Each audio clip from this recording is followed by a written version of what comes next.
This is the Washington Times front page for Monday, February 5th, 2024. Thanks for starting your week with us. I'm George Gerbo. A group of senators has revealed a new border security deal that supporters say would end the catch and release cycle of illegal immigrants at the southern U.S. border.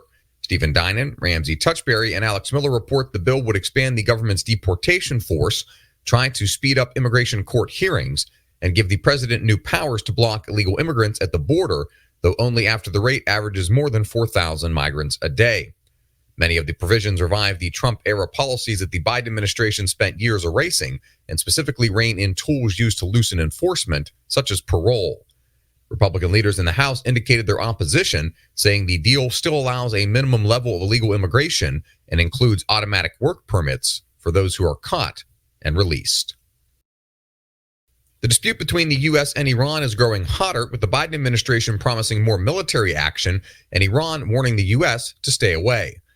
An onslaught designed to stop Iran-backed groups targeting American interests started Friday with an air assault in Iraq and Syria, followed by a U.S. and British attack Saturday on 36 Houthi targets in Yemen, Ryan Lovelace reports.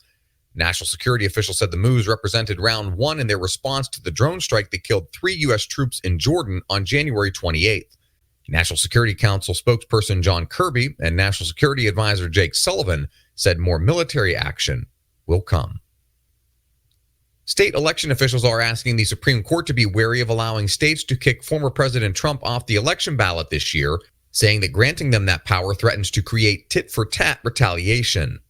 Alex Swarry reports Missouri Secretary of State Jay Ashcroft led 10 other secretaries in cautioning the justices to tread lightly on the Constitution's insurrection clause, which Colorado officials and other Trump opponents are using to deny him a spot on the ballot. Analysts say the danger is that if Democratic state officials deny Trump a ballot position, Republican officials will do the same to President Biden.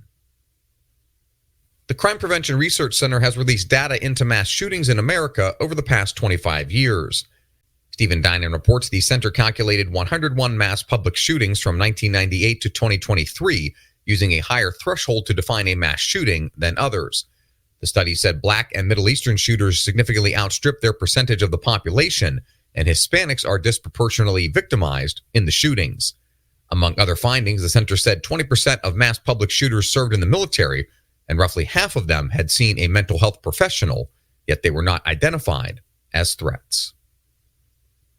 And finally, Seth MacLaughlin takes a look at the array of third-party candidates that are winning access to be on the presidential ballot in November. Independent candidate Robert F. Kennedy Jr. has qualified for the ballot in Utah and recently collected the signatures needed to do the same in New Hampshire.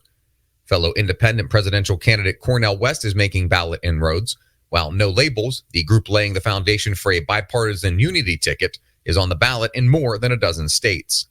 The Green Party and Libertarian Party also have secured ballot access in several states, including key battleground states.